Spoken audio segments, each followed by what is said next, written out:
What is good, gang? Welcome back. This video is it's a video on how to thoroughly clean your Echo CS 2511T.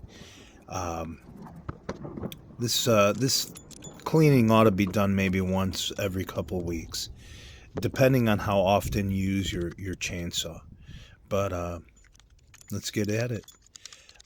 First, you saw me remove that side plate, and I removed the bar and chain, cleaning it out, cleaning out all the ports, the oiler port, and thoroughly scraping off all of the residue, the buildup, oil, and just thoroughly cleaning out, especially the oiler hole.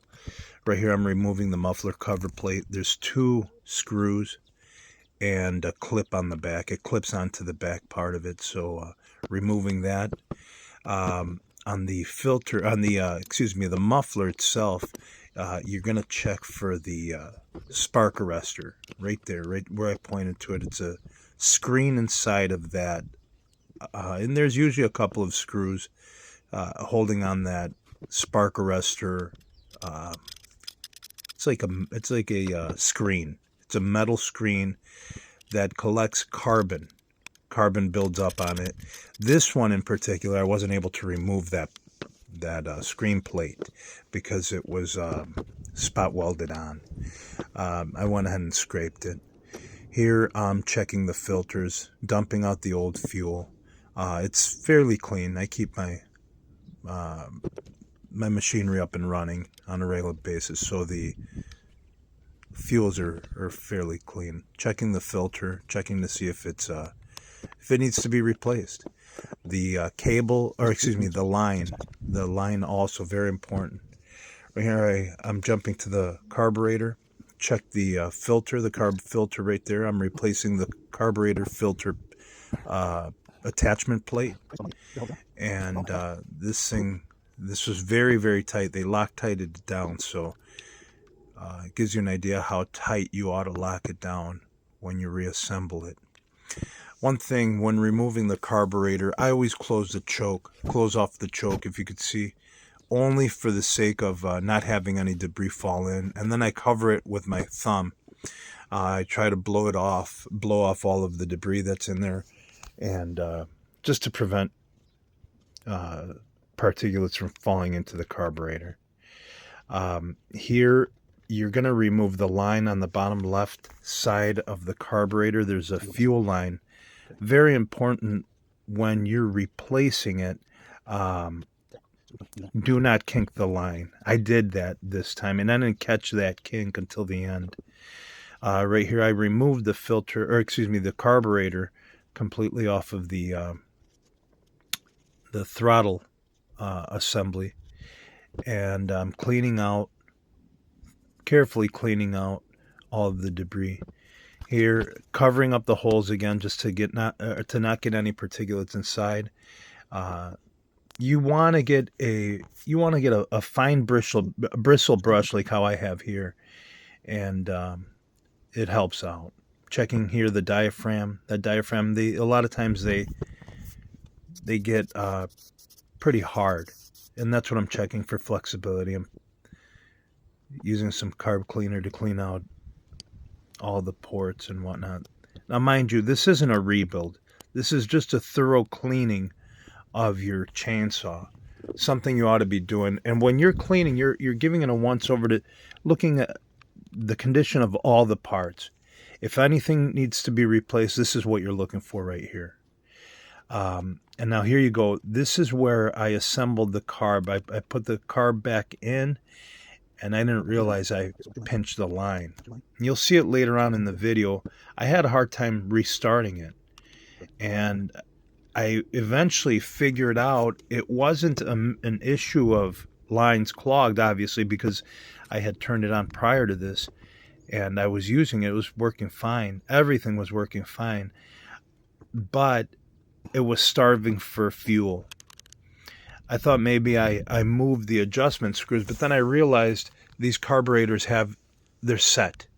They have, I don't know what they're called, but they're little inside of the high and low port, there's a little blocker that prevents you from really moving it. So I knew I couldn't have knocked out of adjustment. I couldn't have done that. So I knew something had to been, and it sounded like it was starving for fuel. So I realized it had to have been a pinched line. Okay, so now cleaning out the port for the spark plug, removing the spark plug, checking inside. I'm going to be looking inside to see if there's any wear and tear on the cylinder. And that's what I'm doing right now. I'm cleaning up before I remove the spark plug. One thing, always check the gap, always check the condition of it. Right here, if you could tell, it's got some carbon buildup. That means it's probably running rich. And in my particular case, I hadn't cleaned this this chainsaw in about a couple of months. So that's probably, it's normal wear. You're going to get to know your machinery. You're going to really get to know your tools. You're going to realize if it's running rich, if that's a condition. And this one in particular, because it's older and I've used it more often, I try to run it rich just so I don't burn out the engine.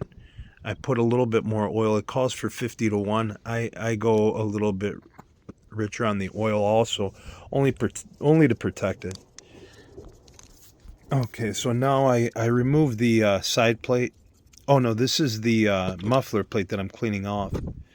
Always you want to get off all of that debris, all that oil buildup that could, especially around that area. That muffler runs very hot, and you could burn. I know you've seen other chainsaws where it's got those muffler plates that are burnt off, and that's a reason why it's not thoroughly cleaned. So here, replacing those hex nuts, 2 of them, and that clip on the back. And again, always checking for parts that are worn or need to be replaced. Again, very important, when you remove your chainsaw, you want to clean this part out very, very well. This is your chain brake here. And this is where you're going to have most of your crud, most of the buildup of debris and oil and whatnot. And for the importance of your brake functioning properly, this needs to be cleaned thoroughly. Inside of those grooves, inside of the oiler groove, the oiler channel, all of that needs to be cleaned out very well. Checking the condition of the chain and reinstalling it. Always set your brake, or release your brake on your chainsaw handle, or the brake release rather, when you're removing that cover plate. You're going to have a hard time if you don't do that. Hard time reinstalling it like how I reinstalled it right now. Flipping over to the other side, I'm going to remove this other cover. Very important. On the bottom right there where I pointed, there's a wire that needs to be fed through properly. Otherwise, you're going to pinch that wire. You're going to have problems. I'm telling you out of experience. I didn't do it to this particular one, but I have done it to one other chainsaw in the past. Same thing, remove all the parts that need to be cleaned out. There's, obviously, this is where your that's your crankcase here. And it requires movement. If there's movement and there's particulates in it, oil and sawdust, you're going to have blockages. Everything here, you want to clean all that out. This is your electrical box. This is little, what do you call it, the starter. So you want to have that free and clear of any debris, just so it can make that magnetic contact.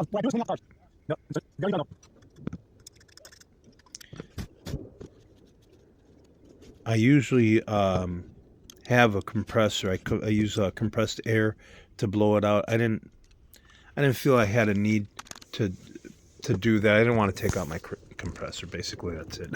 I got lazy. But Here you're going to see me shaking it out. This is where you do need some compressed air. Again, right there where I pointed, you want to make sure that wire is sitting properly in the little nook or cranny. I don't know what it would be, but either way, you just want to make sure that the electrical isn't pinching. Always looking to see if anything needs to be replaced, and cleaning, thorough cleaning.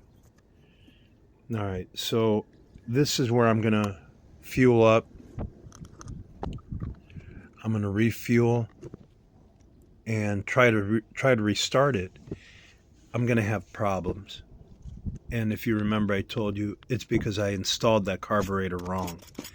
I didn't feed the fuel line through where it wasn't lying where it was supposed to be lying. They usually have little channels where you're going to feed the line. And right here, I'm just having a hard time. I'm cranking, and I did get it to start several times, but only right after I applied the choke.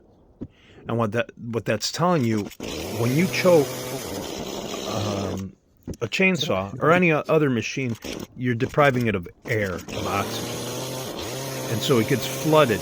It gets if you're depriving it of oxygen, that means it's nothing but fuel.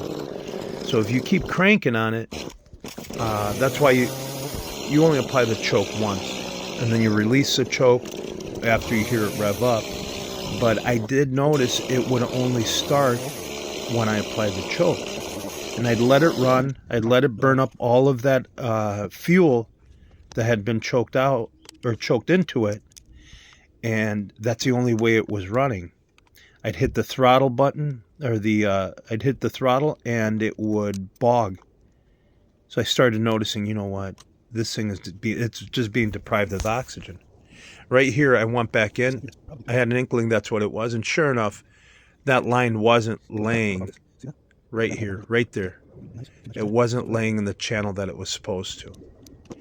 And it's an easy fix. That's it right there. You just feed that line through the appropriate channel that it's designed to lay into. And that was it. Again, always, you're going to make mistakes. We're human. But it's an easy way to, once you realize what you're doing, once you have a system, you're going to realize, you know what, I can troubleshoot this really easy.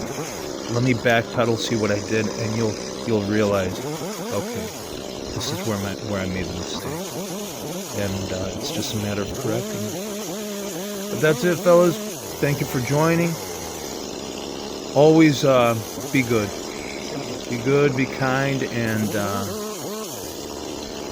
take care of your machine.